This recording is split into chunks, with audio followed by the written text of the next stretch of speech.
Well, you probably recognize that theme. It's, of course, Am I Blue?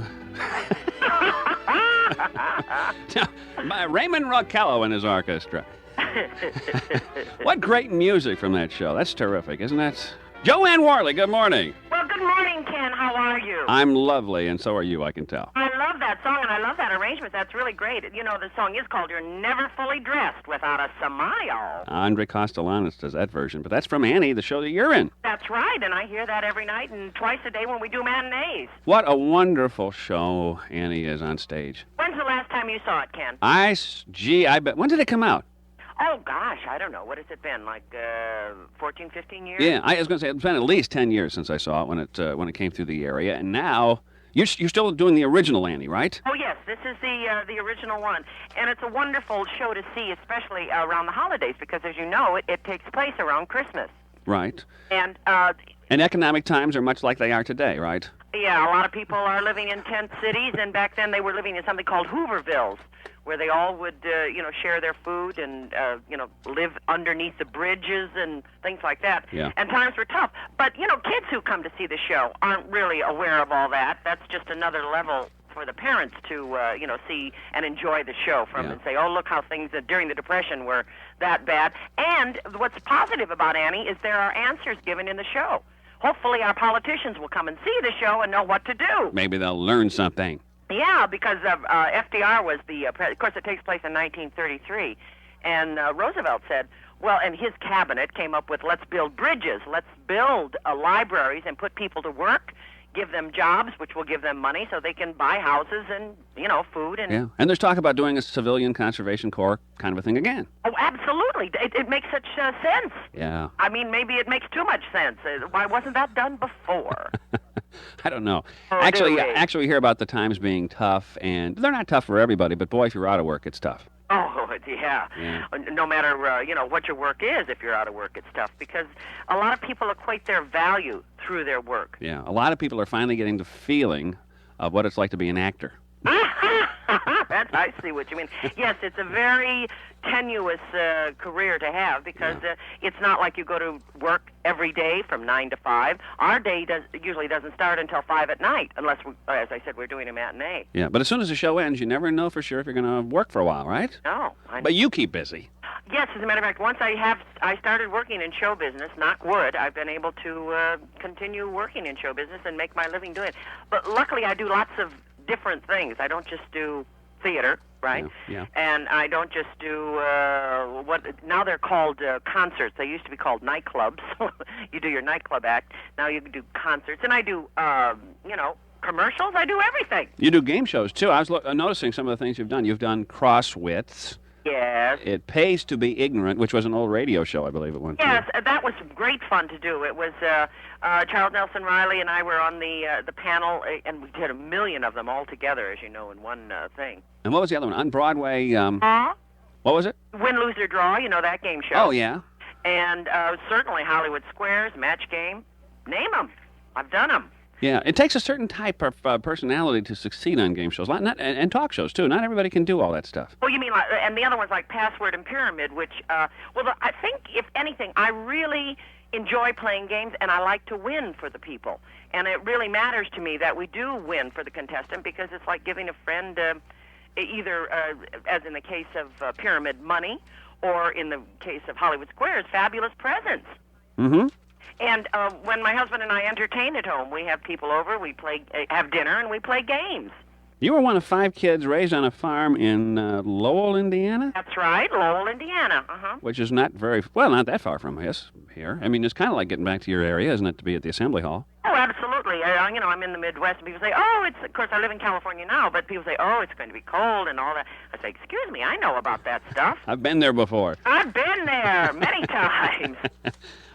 This loud character that we associate with Joanne Worley, was that something that came about because of being one of 5 kids?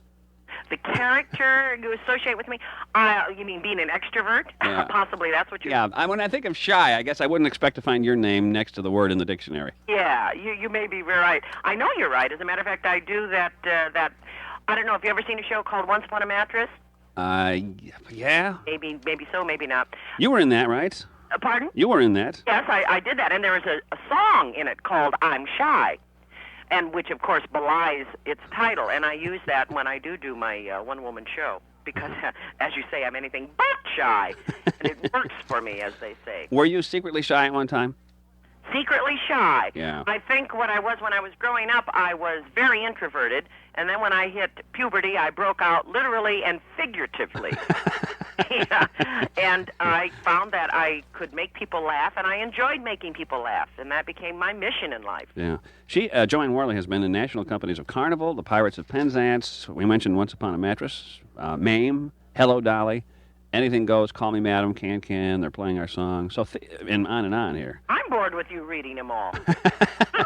You were in The Odd Couple, huh? The female version or the male version? Oh, I did the female version. Have you ever seen the female version? I have. No, I haven't. But Neil Simon rewrote it, didn't he, for females? Absolutely. It's a totally different show. I thought at first that it was just going to be the male version with women in it. You know, obviously a little rewrite, changing him to her, all that stuff. And so I was doing another show, and they were doing the national company of the female version, and I went to audition for Mr. Neil Simon, and I assumed he wanted me for... Well, what part would you think I would play? You would be Oscar, I would think, huh? But I would think, too. Of course, the lady's name is Olive. And so I went in, and I had prepared. I hadn't read the whole play because I was busy opening another show. So I went in, and I read, and as you said, an Oscar scene, or Olive scene. And Neil Simon said, "Wait a minute, Joanne. Don't you want to play Florence, who is the neatnik?" Yeah. I said, "Well, I'll read that if you want." She said, "Yeah, I think you would be, the one much better for that." Which is, I have done both roles, and the one that he's right, the one I enjoy the most is the neatnik because I love working with props, and I think there's just much more, for me, more comedic value to that role. So it's not just the men's version turned around. It had to be reworked because if a woman was really that much of a slob, that Oscar, is in the men's version, I mean, she's locked up. But away! No. So it's a different approach. It's a different animal with the women. It's a wonderful show. Neil Simon is just such a wonderful playwright. Oh, yeah. We're very lucky that we all have Neil Simon. Yeah. I'm doing Rumors right now. Oh, fabulous! And that's fun because I just have had a chance to do a little theater, but I'm working with a great cast of people, including Bernie Coppell. We'll give Bernie my love. Do you know Bernie? Of course. Is Yolanda with him? She's going to be. Okay, we'll give... In fact, I think she comes in this weekend, so... Give them both my love. And what part are you playing, Ken? I am playing a cop. So, yes, that's a wonderful role. Yeah, I'm Officer Welch, and I come in and... And is Bernie the... which husband is he? One... He's Lenny, so... Lenny, yeah, okay. He's the one that's had the car accident. Oh, I know. And it's a ball. In fact, sometimes you forget. I'm sorry? What theater? It's over at Goodfield. Uh-huh. At Conklin Players Dinner Theater. We may as well do a plug for that while we're at it. But what's so wonderful about it is you forget sometimes how great theater can be. Live theater is wonderful. It's a wonderful experience. Oh, you're right. And that's, to get back to Annie, the show that I'm doing in town, it's usually a child's first experience with live theater. Their parents take them to see Annie. And it's a wonderful show. Oh, the music's wonderful. And they have the little girls to identify with, and there's a fabulous dog in the show, Sandy.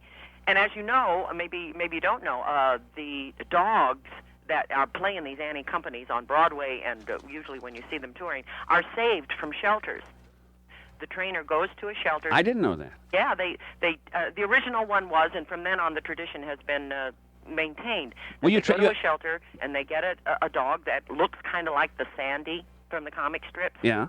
And they, obviously it's a sweet, wonderful animal, and they take it to the man's farm up in Connecticut, where it just kind of chills out for about 6 months, because usually it's been abandoned and possibly mistreated, so it takes a while for them to trust again.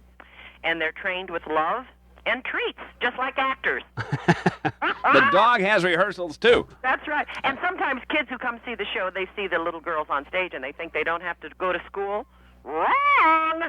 Wrong. They have school every day when we don't have a matinee, and there is a tutor who travels with the show, and they have assignments to do and tests, and lessons. Of course, they do have more interesting field trips sometimes than you would in school, and they're getting quite a bit of education just traveling around the country. Yeah. When you sort of get involved in this, you realize all the work that goes into a production, and there is a lot of work. And you're describing some stuff here most people never even think about. That's a problem. Got to have the kids, of course, educated, and they have to be good. And wow.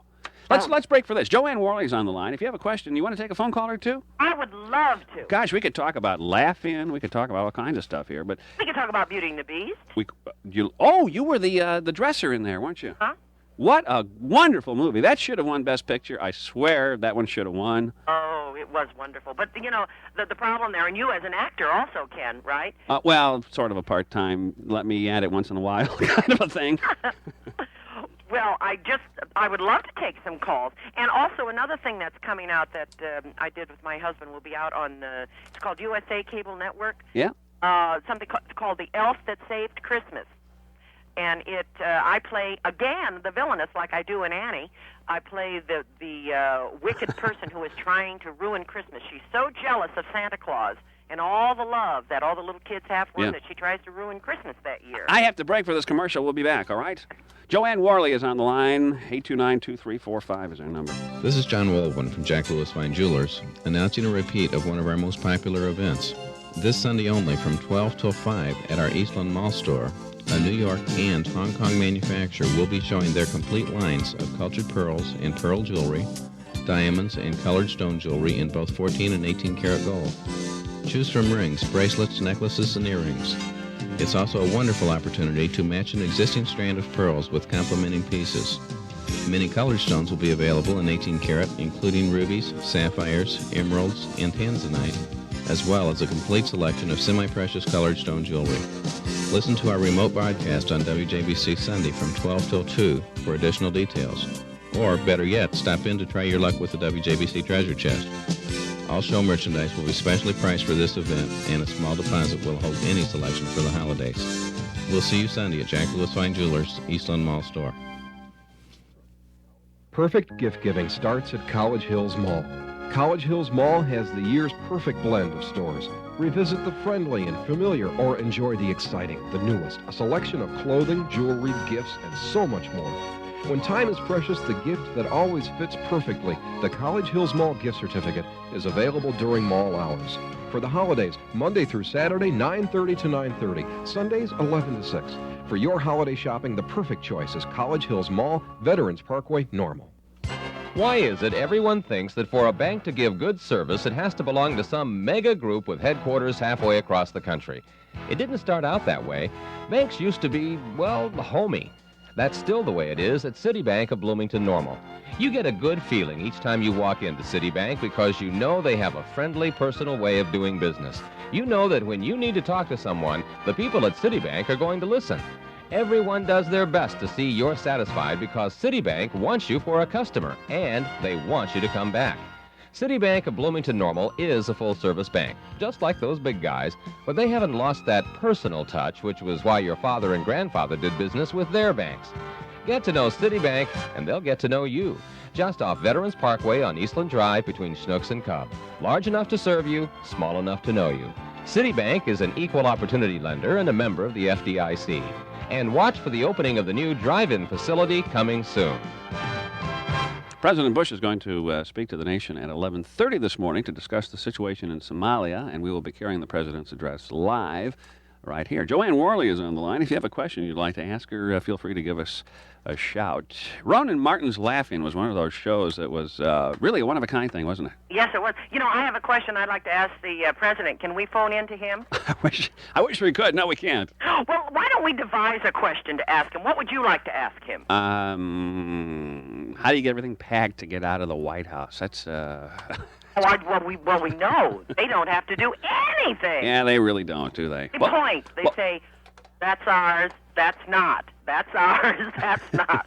I think that's what it will entail. Somebody already knows. Yeah. They fight so hard to get there, and then once they get there and it's all over, it's like they feel like, wow, what a relief. I don't have to do this anymore. I don't think I could stand that job or want that job. Are you sure? How about you? Could you do it? Are you kidding? Yes. Really? Well, maybe you want to announce your candidacy for the next election? No, I think I have more work to do. As a matter of fact, my husband, who's also an actor, Roger Perry, he was supposed to have done this tour with me. Uh-huh. And but I don't know if you know or not from reading material on me, but I'm also an animal activist. And our dog isn't well, so she had to stay home, and my husband stayed home with the doggie. So he went back to school, and you know what he's taking? I have no idea. Political science. Well, I should have guessed. I want him to run for president, and I want to be Mrs. President.